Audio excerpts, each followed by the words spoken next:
અરવલ્લી જિલ્લાના મોડાસામાં હોળીના તહેવારને પર્યાવરણ મિત્ર અને સુરક્ષિત બનાવવા માટે અનોખી પહેલ હાથ ધરવામાં આવી છે।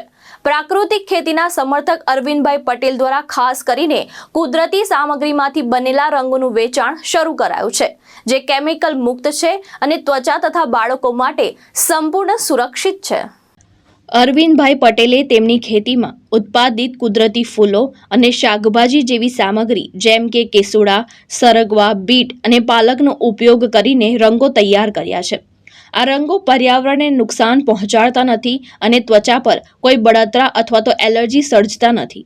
આવા પ્રાકૃતિક રંગોનો ઉપયોગ લોકો હોળીમાં મજા સાથે કરી શકે છે, જ્યારે નાના બાળકો માટે પણ સંપૂર્ણ સુરક્ષિત છે। આ રંગો સરળતાથી પાણીથી ધોવાઈ જાય છે અને ત્વચા પર ડાઘ અથવા તો નુકસાન છોડતા નથી। લાલ રંગ માટે બીટ, લીલા માટે પાલક અને પીળા માટે કેસુડા ફૂલોનો ઉપયોગ કરાયો છે અને વિવિધ કુદરતી શેડ્સમાં આ રંગો ઉપલબ્ધ છે। અરવિંદભાઈના આ પ્રયાસથી તહેવાર આરોગ્યપ્રદ અને પર્યાવરણ મિત્ર બનશે। જયેશ પટેલ, દ્રષ્ટિકોણ ન્યૂઝ, મોડાસા, અરવલ્લી।